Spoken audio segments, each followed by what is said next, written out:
Majed Al Tahan is the founder and CEO of International Applications Company. He innovated Saudi Arabia's first online grocery shopping service in 2016 in partnership with BinDawood Holding and led the development and operation of e-commerce channels for Danube and BinDawood retail chains in Saudi Arabia. Majed has played a pioneering role in Saudi Arabia's e-commerce grocery market. In 2023, 62% of International Applications Company was acquired by BinDawood Holding. Majed is also the executive director of AlTahan Investments, where he leads venture capital funding across fintech, healthcare, food production, technology, and media industries. He has founded and advised several businesses in Saudi Arabia and sits on the boards of several companies and is a key figure in the Middle East's tech space. Majed, welcome to the Lifelab. Thank you for being here today. Thank you.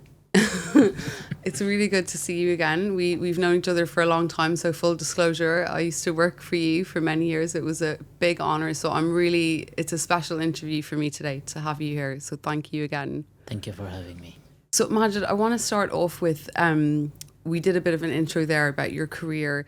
Can you take us back to like 2015, 2016, and what inspired you to take the leap into e-commerce when it was still a completely novel concept in the Middle East? Okay, so I'm an architect. I studied architectural engineering and I was working in the real estate development domain. I was going back and forth to London, and in which they used to order groceries from online. So going back to Saudi, we didn't have this service back then. This was 2015. So I approached BinDawood Holding and they were kind enough to give me the chance to start this venture. So when I saw this opportunity, I completely dropped the real estate domain and I went into e-commerce. And hence we started developing the Danube app. Back in 2015, we went live in 2016. And yeah, I mean, that was really, you were ahead of your time because there were no grocery apps at the time at all in the Middle East. I think it was one of the first, it was a first mover in the space. You're right. This was also before WhatsApp, before Snapchat. We didn't have also location, let's say sharing location. The system was very basic at that time. We used to text the drivers the Google coordinates for the addresses, and I still have the cooler in which we were fulfilling goods. And back then the challenge was how will I deliver butter to the customers without getting melted, to keep it cold. Exactly. Especially in we Saudi. Didn't have the gold chain. Yeah, so it went a long way since the beginning until today. That's incredible. You must have faced a lot of challenges at the beginning, to sort of even get people to believe in what you were doing. I mean, I'm sure people didn't think that anyone would really order their groceries online, especially in Saudi, because grocery shopping was almost like an entertainment, right? People would go and do their grocery shop as a family together at the weekend, but it was right before women started to be able to go to the workplace. So, I remember at the time women were one of the biggest adapters, right, of Danube online because they were starting to go into the work. So it was easier for them to get their groceries online. Yes, but there was a huge behavior shift at that time. Grocery shopping in the kingdom was let's say a key entertainment element for the family and for the household. And the true believers of this were the stakeholders in BinDawood Holding. They are the one who actually believed in this, because if you remember back at these days, even we did not have apps. The Danube, it was a website. Mm-hmm. So, and then applications started coming through. Mm-hmm. And we have seen that almost 80% of our traffic comes from the applications. So we developed the first Danube app in 2017, end of 2017. And this is where we started gaining a huge traction. But as a believer, no one believed. Even the studies, even the advisors, they were all saying that there is no way people will adapt grocery shopping. Yeah. And they were saying that it's a very, let's say, personal experience, especially for the wives, for the families. They will not trust anyone else to pick their food for them. Yeah. And we had to actually tell the people that we really care about picking. And this was one of the most, let's say, promoted things that we did, that we actually pick like the pickers are picking for their houses. And in the training, we were always training the pickers and the packers that if this item you will not pick for your family, do not pick it. That's amazing. Exactly. And then we were actually doing an extra layer of quality check, because Danube has been known since the beginning for extremely strict quality, let's say, restrictions. So auditing that for our pickers was very easy, because the products was already checked. So then the family started seeing that, the things that are delivered are really good. It's like if we did Our own shopping. Our own shopping, yes. And then it started picking up. So this is how It took off, and then you had the second app, the BinDawood. You brought the second retail chain online. yes. And then you brought the second brand online of BinDawood Holding. So the first one was Danube, which in Saudi, it's a very famous brand, a retail chain, a very, like you mentioned, Majed, a very high end one. And then you brought the BinDawood one, which is known as the Pilgrims brand in Saudi Arabia, online too. That was in 2019, right? Yes, that's correct. BinDawood was most known to serve the holy cities, Mecca and Medina. And getting this brand online was also something that the family of BinDawood believed in. So hence we took that step. BinDawood app is mostly active in Mecca and Medina, which, as you said, this is the pilgrim. It's one of the things that everyone like to see when they visit Mecca, Sure. is the BinDawood stores. So getting this online was also, again, a challenge. You have advisors that are advising not to do so, because, again, they're positioning it as a store to go to if you're visiting the holy places. But yet, we were believing, family was believing as well, and we took it online, and it's a success. It's a success. And Yes. Danube is now in many cities across Saudi Arabia, Danube online, right? Danube Online is almost serving the entire kingdom, yes. The entire kingdom. And in Bahrain as well? In Bahrain Yes. as well, yes. So you've done a lot in the last few years, and that's not to mention all your investments and your venture capital work with AlTahan investments, and you advise on a lot of other companies too in different spaces, fintech, healthcare. So you've really evolved as an entrepreneur since your first big venture in 2016. Yeah, and what happens usually is that such an opportunity opens your eyes to a lot of other things, and you get exposed to so many opportunities. And being involved in operation or operating these companies will make you see that there are opportunities in a lot of sectors. And at the beginning, I could not have the time nor the resources to be involved in any other, let's say, ventures or any other companies. But by time, you get to know a lot of things.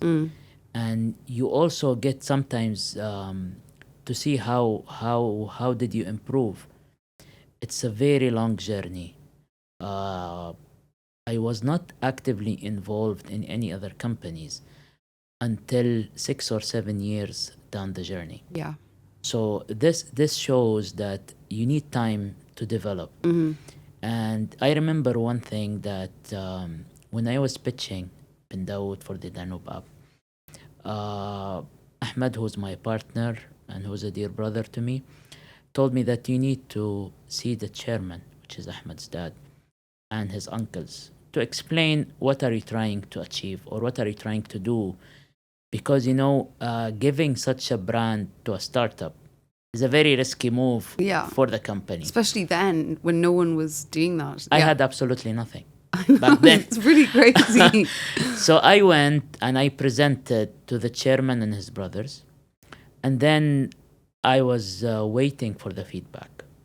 I was talking to Ahmed, and he told me, listen, my father is saying that apparently there are a lot of things in that domain that you don't understand.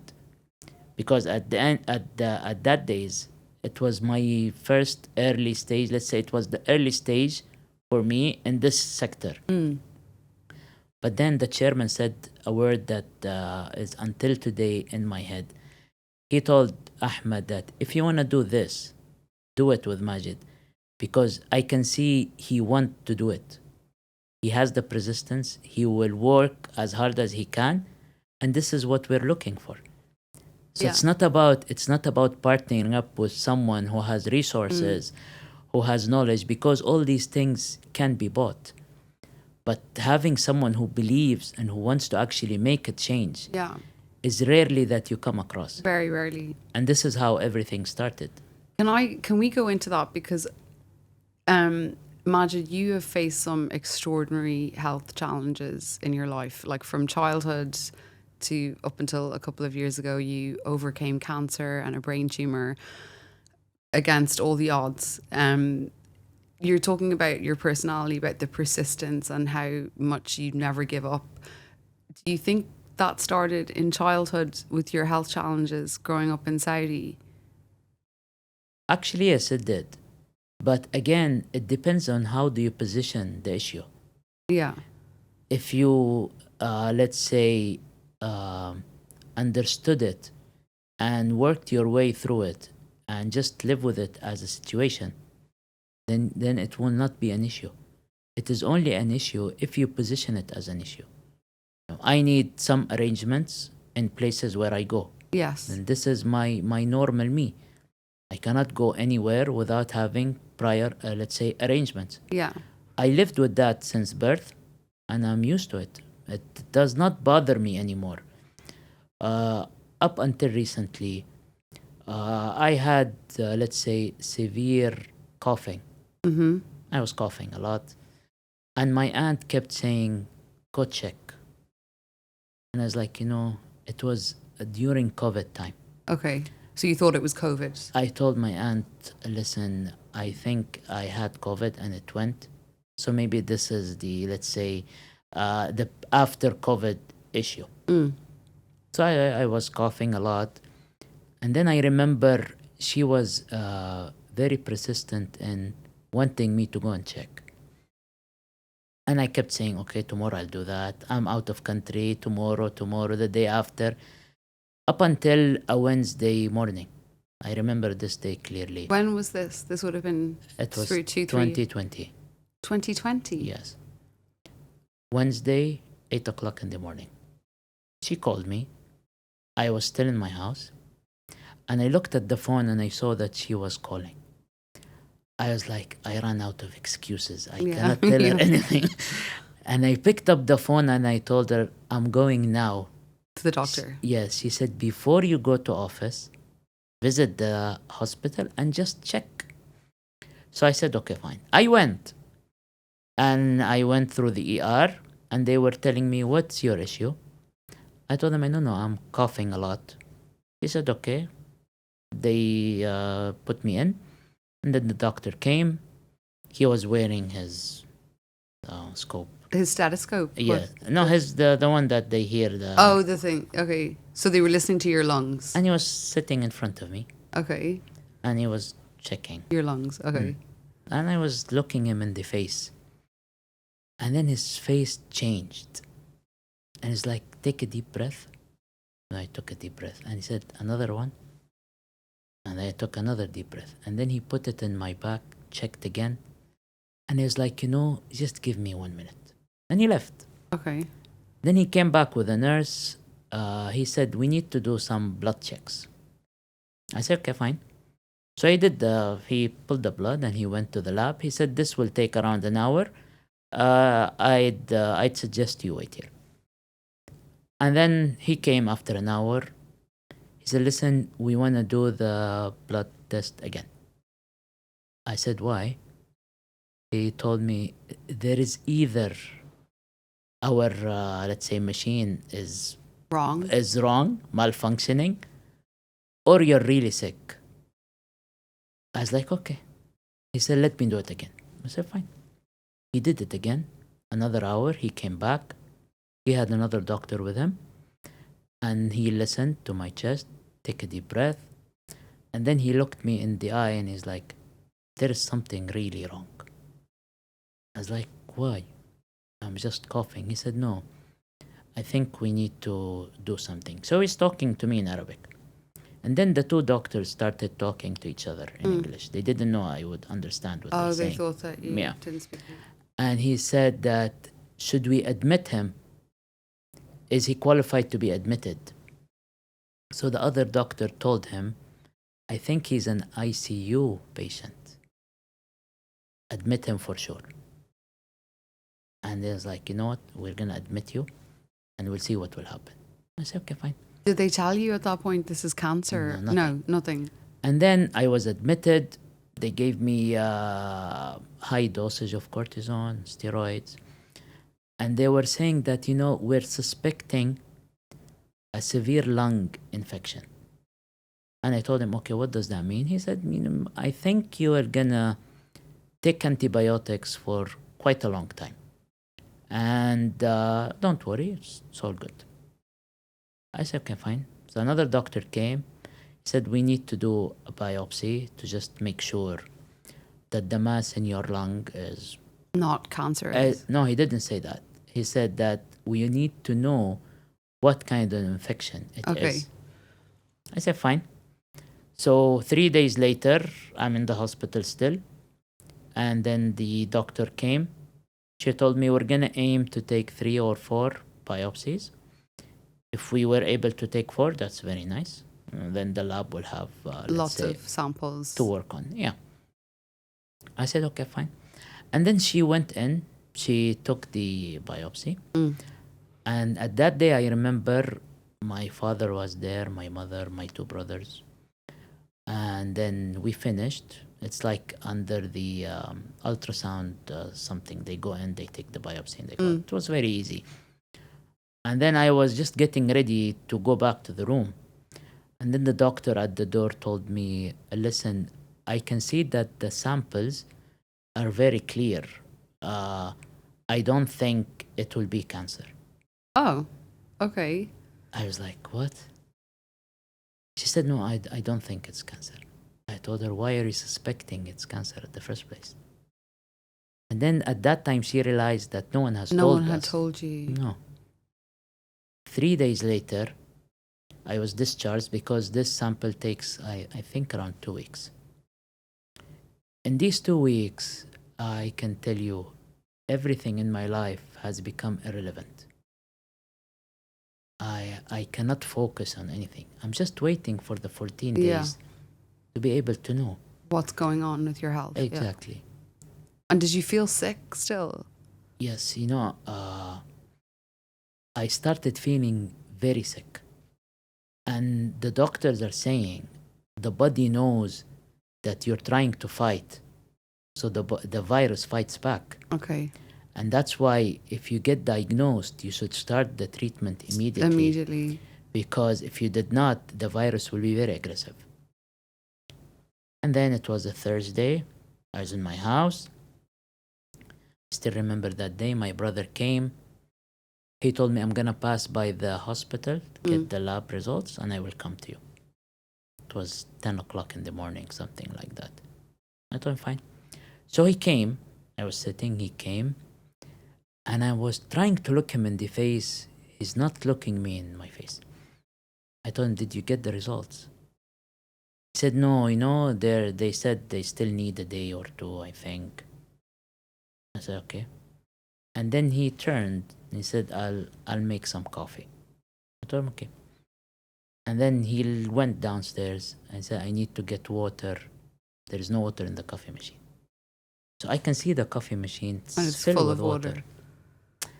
I was like, there's something wrong. Then he came back up. I think he pulled his strength and he went back up and said, listen, they're saying these days that these diseases are curable. You do have a tumor. And it's a big one. And he was saying that I think you're going to need a couple of surgeries. And the only issue with this is it's a very long process. It's a 5-year thing. Really? 5 years? He said it's a 5-year thing. And I was very calm because I was almost ready to hear such a thing. I told him, okay, fine. Then what shall we do? He said, you know what?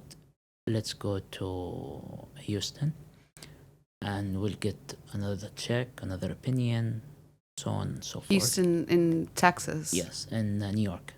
MD Anderson. Oh, okay. And then I said, okay, fine. The same day at night, he told me, listen, let's go to the National Guard Hospital In Saudi? in Jeddah. In Jeddah. And let's hear them out.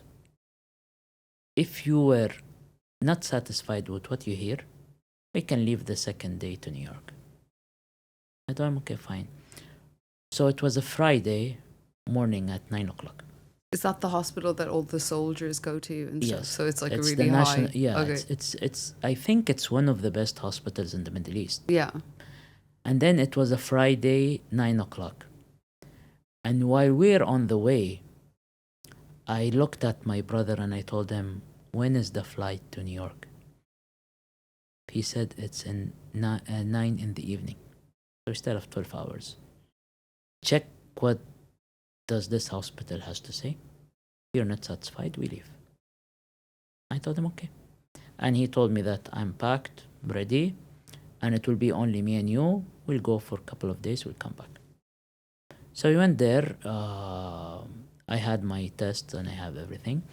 And they give you a number where, because there are so many clinics, and you get assigned a number, and then you go and see the doctor in that clinic. Okay. My number was 8, and they called me, and they told me that your doctor will be Dr. Rola Mufti. She's one of the best doctors here. She's waiting for you. So I went there. She saw all the tests and all the x-rays and everything. And she told me, listen, I truly advise you not to travel. During the process, you need your family to be with you. And I'm telling you, there is absolutely nothing more over there than what we will do here. If you want the second consultation, do it. But I'd rather you don't do the treatment out of the kingdom. She explained the situation, she explained everything. And I was very much satisfied with what I heard. So she said it was cancer, obviously. Yes. Yeah. Yes. And that it was Because aggressive. It was stage 4. And she said that you're gonna need 3 surgeries and around a year of chemo, 6 cycles. And then I left. We were in the car going back home. So my brother told me, so what's the call? We leave or we stay? It was around noon. I told him, no, we just stay here. And I'm telling you, this was one of the really good decisions I have made. 2 weeks later, I was admitted. Started your chemo? And we started the chemo, yes. And during the process, she was telling me, listen, it's gonna be tough for the first cycle. And there are medications that you will take that will make you, let's say, hallucinate, or you will see things that are not actually there. Yeah. This is very normal. So I made a deal with my doctor. I told her, listen, as long as you're telling me this is normal and this is within what is supposed to happen, I'm okay with it. But if there is something that happened that shouldn't have happened, let me know. And I told her, listen, I like to be mentally prepared. And the medicine they were bringing, they call it, it's also, sensitive from light. So containers is covered with these dark... So that doesn't so get affected by It doesn't get affected by light. Okay. And the tube is dark orange. So you put it in your hand And then the nurse will say, okay, now we're going to start. She pushes the button, and then you're in a different world. It was difficult for the beginning, but the doctor, she played a huge role into this. But my main issue was I didn't tell my kids. You didn't tell your kids. And not up until everything was done. And I did not tell them directly in their faces. So I know that during chemo you lose your hair, and my hair was intact. It was not dropping. So first cycle, second cycle, and then it started dropping. It all fell. Put your hand in your hair, pull it. Lumps of hair. Exactly. You wake up in the morning and your hair is on the hair bed. on the pillow. So I was like, let me shave my hair. So I shaved it to small. And then my daughter walked to me and she said, why are you changing the way you look? I liked it more with the long hair. I told her, I'm changing. It's summer, it's hot. And then another week, 2 weeks, even small hair started dropping. So I needed to shave it completely. Like everything, your face, yeah. This was before the face. And then I shaved it completely. She walked in again. And she told me, why are you doing this? You look weird now. I told her, you know what? It's summer. I'm trying a new style. Couple months later, facial hair started dropping. So I shaved.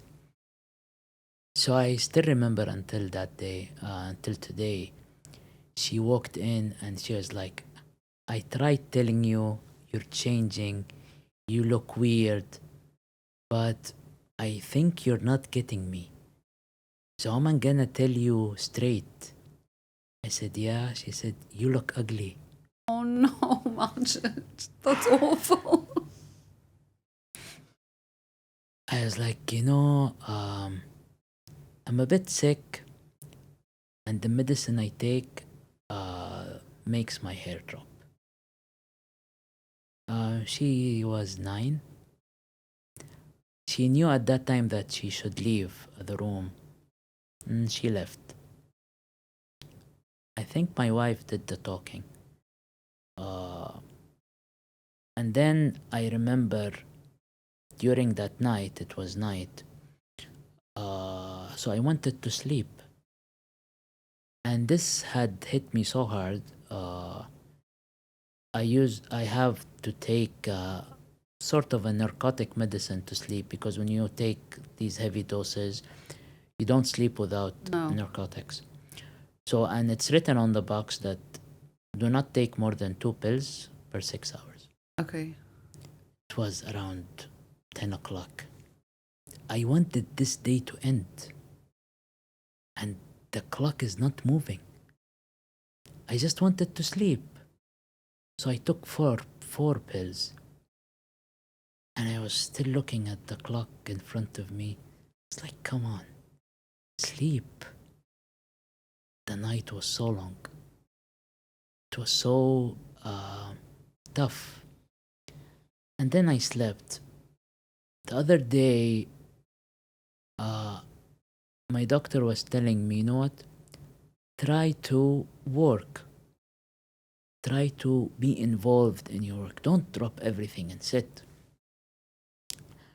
So I told Ahmed, listen, Ahmed, my partner, I will go back and I'll start getting involved. And this was the year where the acquisition happened. It was by far the busiest year in my life. And during the process, the lawyers want me to sign on few papers. And legally, when I am admitted, I cannot sign legal papers while I'm on the hospital bed. Because you're under medication. Yeah, because lawyers can then say that he didn't know what you were doing. He didn't know what he's signing. So we had a lot of documentation. And we had a lot of, let's say, acknowledgement to sign. And usually our week start busy on Sunday. They start preparing documentation. Monday, Tuesday, you need to execute on few things. And when I get admitted from Sunday to Thursday. So there was a lot of documentation midweek that needs to be signed. Yeah. And then I called the lawyer. I told him, listen. I'm sorry, imagine when you got admitted, you mean for your cycles of chemo? Yes. So you'd be going in on the Sunday, and you'd be out I'd on be the discharged Thursday. on Thursday. Right, I yeah. spend the weekend in the house. Yeah. And then I go back on the Sunday. I told the lawyer, listen, we cannot waste 3-4 days every week. He said, well, legally you cannot. I told him, what if I am out of the hospital premises? He said, in this way you can. So I told the nurse that, listen, every Monday midday, I need to be out. At least an hour. She said, what are you talking about? You cannot do this. I told her, why? She said, once the medicine starts running, That's it. you cannot remove it. You need to finish it. Then I talked to my doctor. I told her, I need to be out. She said, I can give you a break between the dosages. So there's a dose, you finish, and they'll take another dose. Giving that the break is no longer than 30 minutes. Then this is what we started doing. So you would leave the hospital I in would between your I would just leave the door. I need to legally be out of the building. And then the lawyers come and everyone comes with a laptop. Oh my God. And this fingerprint machine Yeah. and everything. And I read. And then it reached to a stage where I also cannot read. It's very blurry. So my brother will read for me. This is what's happening. So in between your chemo doses, you would leave the door of the hospital. So Yeah. technically you'd be standing outside. The lawyers would come with all their I'm on a wheelchair, but technically out of the hospital premises. But you know what? It's not funny, but I just like... There was so much details in the acquisition. I can imagine. Because it's a listed company that's acquiring a majority stake of technically speaking, a startup. Yeah. But why did I do it at that year? I had full trust with the people who were acquiring. And I reached a stage where I was telling Ahmed, listen, these contracts and these documents, I cannot read. You tell me, should I sign or no? At the end of the process, when I get the documentation, I just flip to the last page. When I see it signed by the other party, I just sign. You had full trust. I absolutely full trust. And 2-3 years later, and I'm still finding out information in the agreements that were signed back in 2021, 2022. There were 3 auditors involved. There were 2 advisories. And there was an independent advisor that is appointed from the independent board member. And there was a language that was spoken that I had absolutely no idea about. I was used to work in the way that I see fit. And going back to committees and going back through a lengthy approval process was something I've never done before. And then it started becoming very aggressive. One day I remember Ahmed was dropping me back home. So he looked at me, he said, listen, you're almost halfway through. The chemo. Yes, you're almost halfway through. I know you can do it. Just, don't think about it so much. I told him, I'm not thinking. I'm scared. And I have the right to be scared, but I cannot talk to anyone. especially my family, because they were in a very tough position. And I still remember this. He was in the car driving. I was sitting beside him. Then he switched and he looked at me and he said, "Listen, if it was up to me, I would given you days of my life to live." You know, I left. I went inside the house and I was like, even if I am not able to continue because of me, I should continue because of the people who actually cares. My wife was pregnant. She was expecting at the same day of my last chemo cycle. And usually the cycle ends at 6 o'clock in the evening. And she's scheduled for surgery at 12 o'clock noon. And it's a hospital in the other part of the city. It's two opposite sides. Yeah. I was on one side, she was on the other, giving birth. So I started talking to my doctor and I was telling her, please, I need to be at that side at 12 o'clock noon. She said, it's very difficult. But it's good that you've told me before, so we can every week adjust an hour, the cycles. But when you get discharged from here, you need to promise that you will drink 4 or 5 liters of water, because the hydration part is the part that takes around 6 hours. Yeah. He said, I'm willing to drop this if you drink the water. If you drink the water. We've calculated the time. Could not be there before 1 o'clock, 1:30, something like that. So I talked to my wife's doctor. So listen, can you push the surgery for an hour? Is it possible or not possible? I said, no, it is. We can do it. And then the doctor said, but why? He didn't know. I told him, well, I'll be in the National Guard Hospital having my last chemo cycle, and then I will be discharged and I will come here for the surgery. He was like, you're having your what? I told him my last chemo.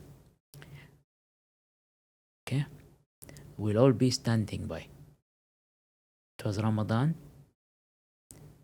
On Thursday, the last working day. For us, it's a pay week. So there is a lot of papers I need to sign. And I'm being discharged from hospital, my last chemo cycle. And my wife is having a baby. All these things in the span of 3 hours. Yeah. When everything, thank God, went smoothly, my wife had a beautiful daughter, and I finished. I went there. All the documentation has been signed, and it was Ramadan. I was not fasting because I'm taking the medication. Baby was delivered. My wife is asleep, and I'm in the room having a cup of coffee with your new little baby at 5 o'clock. She was in the clinic.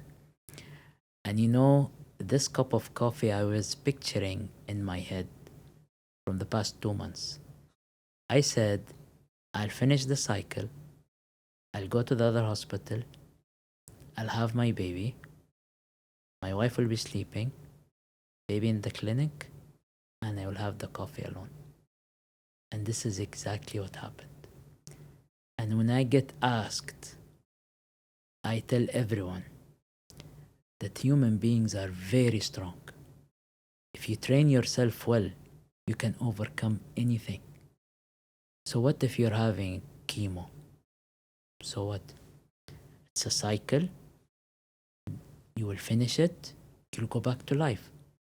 If you make a big deal out of everything, then everything for you will be a challenge.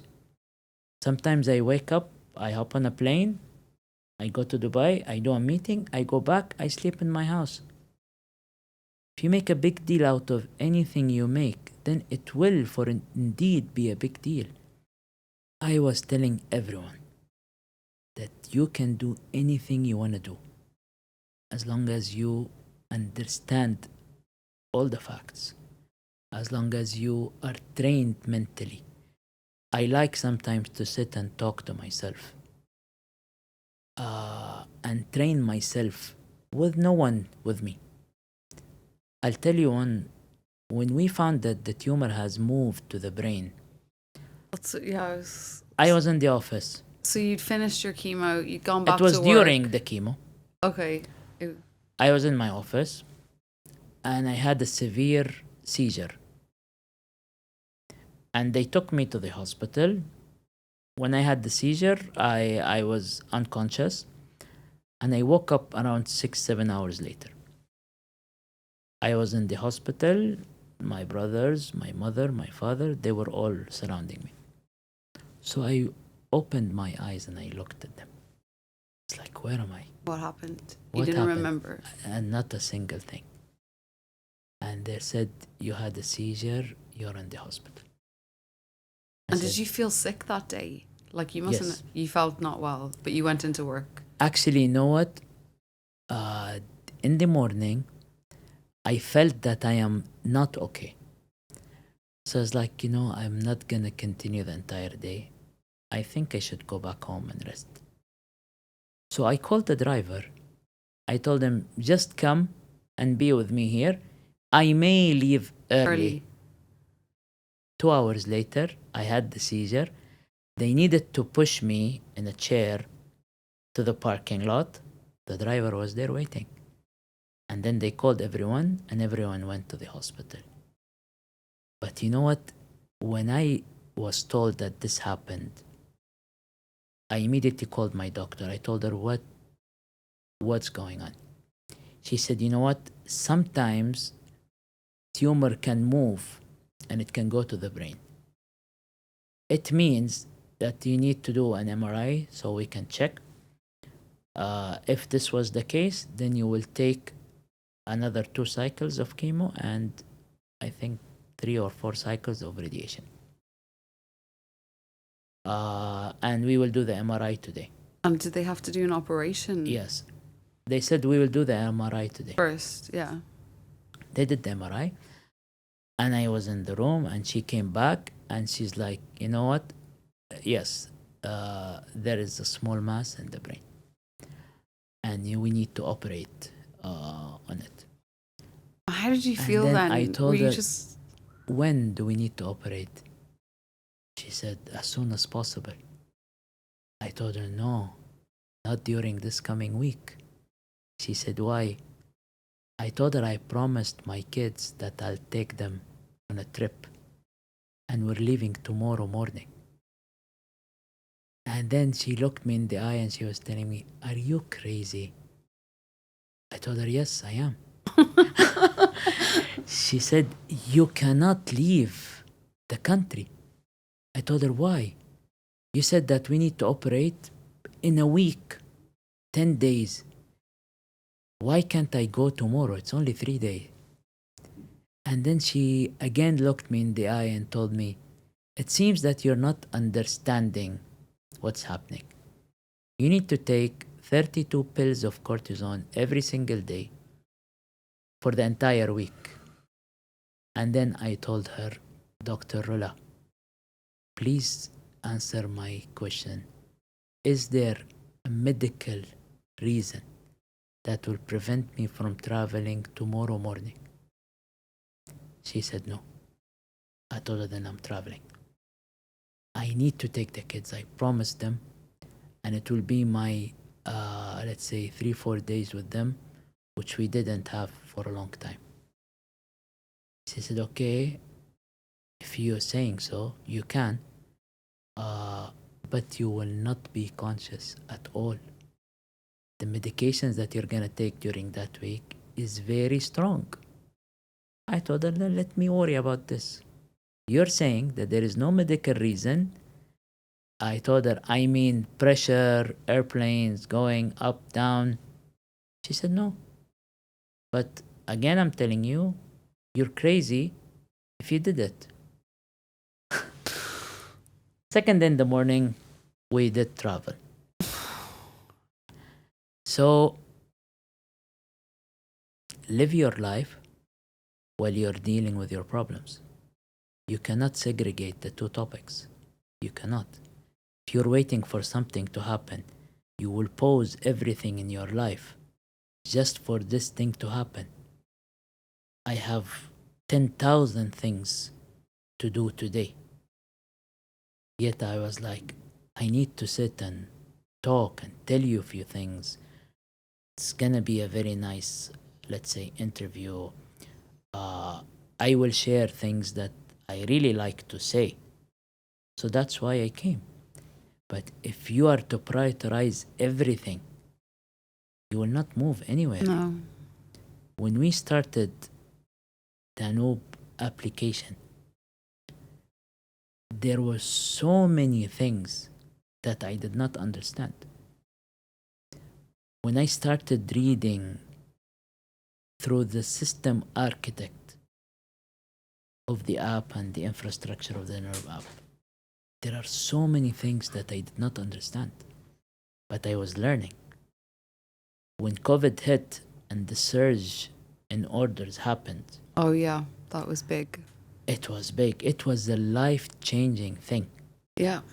And I had this while I'm doing my chemo. If I said, you know what, let me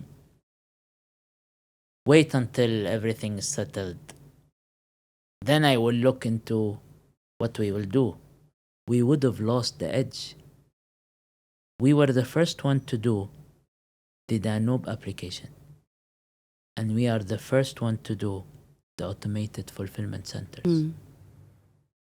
When I researched and I engaged with a consultant to understand what is automated fulfillment centers means. With robotics. With robotics, and how do you do the inbound and outbound. And you start hearing words that you never hear before. Imagine, just so people, this was a big announcement you guys made this year about Yes. a very big investment that you're going to make into fulfillment centers across the kingdom, right? Yes, it's a 1.5 billion real investment. Yeah. And let me tell you, how did it start? So when we got the surge in orders, I was like, technically speaking, there is no way you can fulfill these Everything. orders from the stores. Yeah. Now, Danube has now almost 96 operating stores, but there is restrictions in the space. Right. And the stores are designed to only accept goods from the back end, which is inbound. The warehouses are not designed to have outbounds. Okay. You cannot dispatch orders from the warehouse. From there. So we need to redesign every place we work with. Flows and in, out, so on and so forth, so many details. I understood the topic, and I saw that the global practice is you go into automated fulfillment centers. And it's around $40 to $50 million investment per location. At that time, the company was doing good, but not as good as to justify such an investment to the board. Because when you go there and you start, let's say, proposing a solution, you will be challenged with what's the ROI, what's the payback period, why are you going into this? This is $50 million investment. So I was aligned with Ahmed on that. This is the right thing to do. And we need to do it now. This was this year. No, this was back This in was when the surge happened. Yes, 2021. 2021, yeah. So I said, fine. You can go and discuss this with the chairman and my two uncles. If they said, okay, then by all means, we should do it. So I went and I was discussing. And the only question I was asked is, why do you see that we need this? And the justification was very simple. We took a branch as a benchmark, number of orders, the surge, and I showed them the bottleneck. Mm. And I told them that after COVID, behavior has changed. It will never go back to the way it was. Then it was approved. And then when I went down to Ahmed, he was like, was it really approved? I told him, yes, it was. He said, then let's do it. This is the next big thing. At that point, for us, the Danube app as an application is on track. It's running, it's expanding, Doing well. it's doing well. We were looking for the next big thing. Fulfillment centers were the next big thing. And during the process, we have built, we have designed, built, and now it's under commissioning. This should go live by God will next week. The first one? Yes. And it is the biggest automated fulfillment center in the kingdom for fresh items in the MENA region. In the MENA region? Yes. The knowledge that we have added to this center is the fresh food processing. Okay. Automating such a process is what we consider to be the trade secret for us. We have capitalized, of course, on the vast knowledge that BinDawood Holding has. And we have capitalized on the knowledge that all our team members has in terms of tech. Yeah. And then the strength that Ahmed has in not being scared of doing big things. While he knows that he can depend on me executing, and I know that I can depend on him for guidance, support, this what made this a successful project. Now, moving forward, we're talking about 10 more. And we are not going to wait 6 months to see what will happen.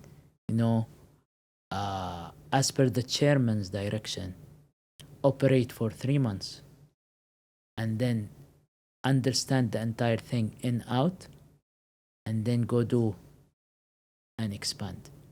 And this is why the announcement about the 1.5 billion real investment was made, because our chairman's view is if you want to try something new, try it within the holding. Do trial and error while you're investing your own money. You're going to place it or you're going to put it in a fund or seek public funding, you should understand where you're standing on. Now, these things, sometimes it takes time for me to, let's say, accept, because I'm a risk taker. Well, the chairman guidance is that he will make sure that even if we're taking the risk, take it internally. And he always say that whenever you're partnering with someone, your sole purpose should be that your partner makes money with you. If you're learning, learn within the group. If God forbid you lost something, you lose your own time, your own investment. Don't take risks with others, because in the holding and in the let's say group that we're in, everything is available. It's just you can take risks, calculated risks, and you can do, let's say, educated guess, but within the group. Like fail and fail fast and then pivot. And then move on. Yeah, then correct it. Yeah. Majed, I really want to ask you, like, because you kind of pivoted into the announcement about the fulfillment centers and that big investment. So that's the future now. Like the next year or so, you'll be focused on that heavily. But just on all of the, you know, the challenges you went through with overcoming cancer and then a brain tumor.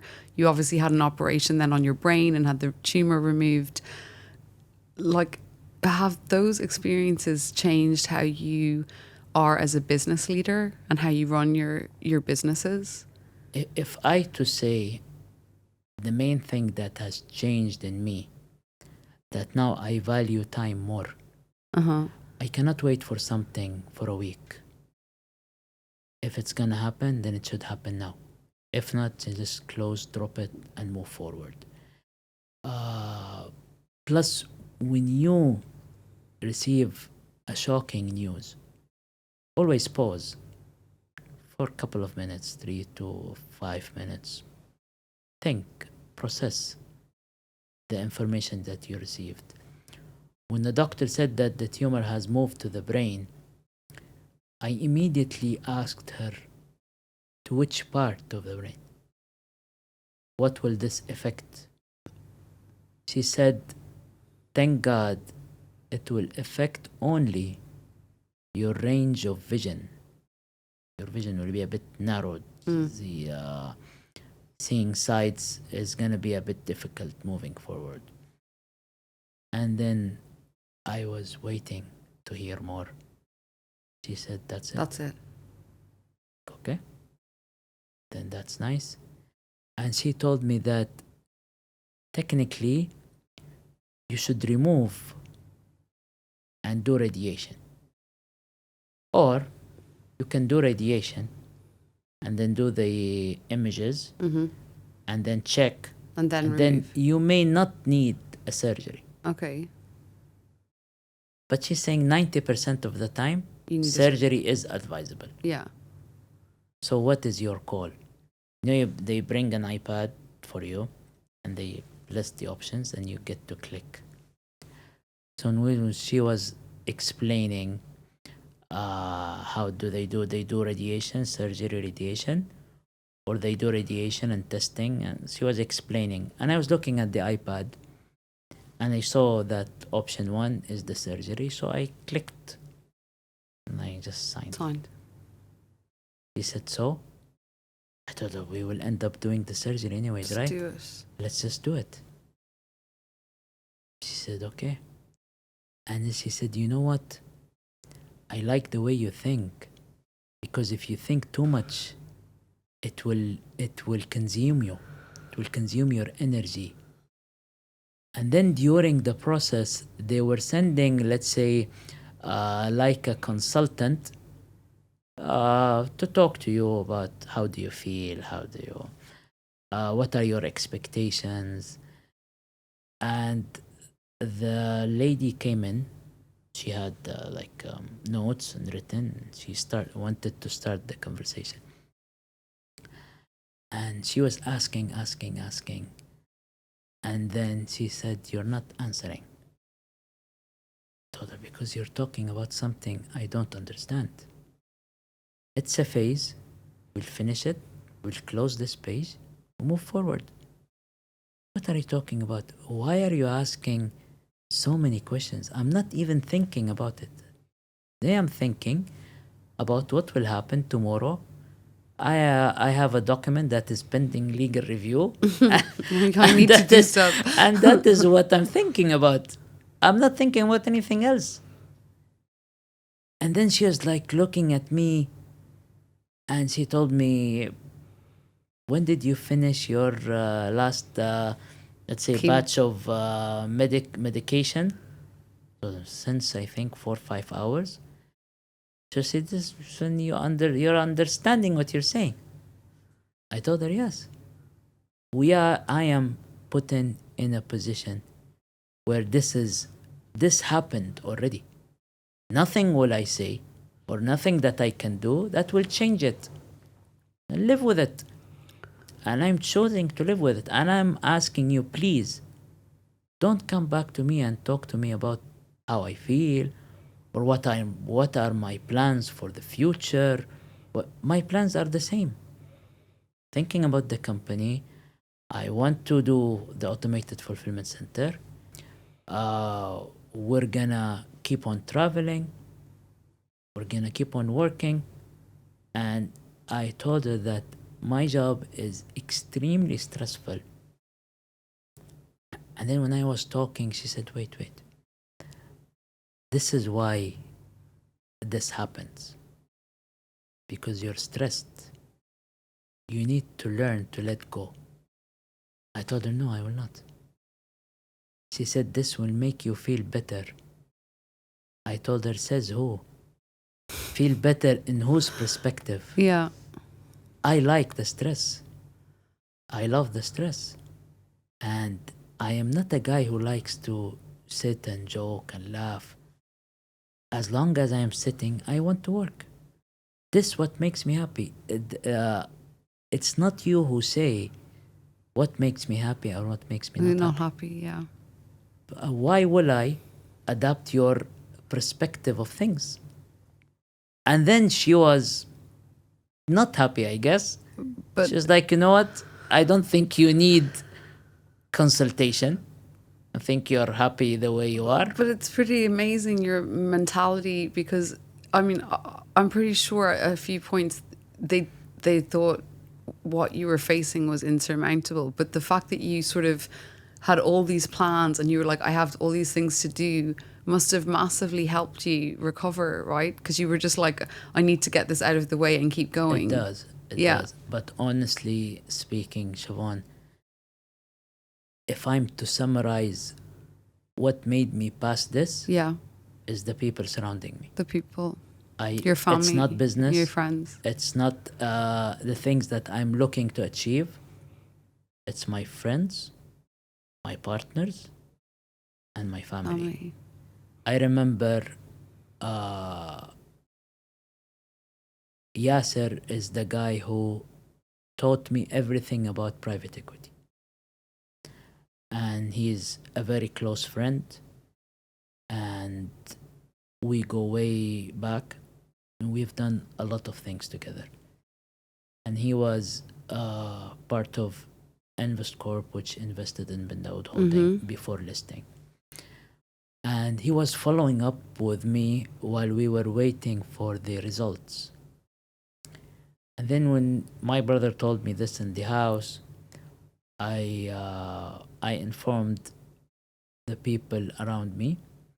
And at that time, Yasser was in Germany. He called me in the morning. I didn't pick up because I didn't have the news yet. Mm-hmm. And then when I knew, and I told my wife and my mom and my other brother, I called him. And he was like, so tell me, they were suspecting pneumonia, which is an infection in the lung. So when he picked up, he was like, tell me. I told him, you know what, unfortunately, it is a tumor. And then he kept quiet, and then he closed the phone. And I knew for him it will be 3-4 days in Germany until he's back. Mm-hmm. Second day, he was back in Jeddah. We met, he came to my house, and he told me, the minute you said it was a tumor, I just lost focus. So I was like, let me go back to Jeddah because it doesn't make sense anymore. My head is not here. Mm-hmm. I need to go back. And then he came back. He was calling, checking. Ahmed was doing what I told you he was. My brother, who literally dropped everything and stayed with me in the hospital, in the house, 24/7. 24/7. My wife was immediately, let's say, relocated in a different world. She saw things differently the minute we got the diagnosis. So when you put all these together, this is what actually made me overcome this. Because every day or every week when I go for the cycle, they give me these bands for Yeah. the hospital. And there's a barcode where they scan the barcode and then they get you the medicine. So they attach it on Sunday and they leave it. When you go home on Thursday, I remove it. So I kept all these tags. Mm-hmm. Then the surgery tag it's a bit bigger. So I kept All your tags. all my tags. And when I finished everything, I You put like- in all the tags in a table, and I looked at the tags. 90% of what happened, I forgot. I don't even remember. It means that there is nothing that actually affected me. I remember few things, yes. I remember few admitting processes. I do. I remember the coffee that my brother gets me from down. There was a small coffee Okay. shop down. I remember. And I remember the snack bar that he gets. There was a vending machine. That's so Yes, these are the little things like that. little yeah. nice things. But only not little all the things. bad stuff. Not a single bad thing. That's amazing, Majed. I mean, would you believe that we're almost we're out of time? We've been talking for an hour, but I just want to ask you then the last question. What does success mean to you now after everything you've been through? Like compared to before you got sick and now that you're better, what has it changed your perspective of success? So, change the perspective. It did. It did a bit. But when the priority becomes to stay alive, it makes you see things in a different way. Yeah. And if anyone was put in a really hard situation, and by God will he overcome this position, then he starts thinking about his kids. Now, what I always think about is my kids. And for me, there has been now, since this situation, a very clear and a very rigid segregation between personal life and work. Okay. So when they say work hard, play hard, or even work hard, play harder, I put a very, let's say, rigid line. When it's during the week, we work, and I teach this to my kids. There is time to work. And when you are now in your fun time or you're enjoying the time, enjoy it to the max. Live the moment. This is what I say, live the moment. But again, it's very tough. It's very tough. Sometimes, and during the cycles, and even after, during some business deals, you reach to a stage where you feel like you're choking. It's like, I want to breathe. Cannot. And you reach to a stage where, you know what, I'm just gonna drop everything, be very moderate, work in a very moderate environment, and just drop everything. And this also struck me once. I opened my door room and I was leaving, and I saw this posted note. It was put in on my door, and it was from my daughter. She was saying, don't work too much, we're fine the way we are. Can you imagine? She was 6 That's at that time. amazing. And then when I sit and talk to her after this note, I was telling her, I'm doing this for you guys. We all want to be successful. We want to be happy. Success has a taste that you will enjoy. She said, yeah, but we only want you. We don't want anything else. And then I say, when they grow up, they will understand. Now they will not. Once you can clearly segregate having fun With your work. then I think, by God will, you should be okay. When you're having fun, have it fun to the max. When you're working, be serious. I don't like to joke. Sometimes I even don't smile in the office, because you're put in situations that it's very tense. Yeah. And I'm working with very close friends, that it comes to a stage where when we argue about work, believe me, it's irrelevant. We start arguing about something, and then we say, no, let's drop it. Let's go have lunch. Let's go. We will immediately flip, because what matters is the relation, not the work. Yeah. The minute you have such people surrounding you, then I think you'll be happy. And you're successful. To have that situation, Yes. even. Then you will be happy and you'll be successful. Majed, thank you so much for your time and sharing all of these incredible stories and like inspirational wisdom from all the things that you've overcome. It's a real honor to hear it, and I really appreciate it. And I think a lot of listeners will learn a lot from it. Thank you very much. Thank you. Thank you.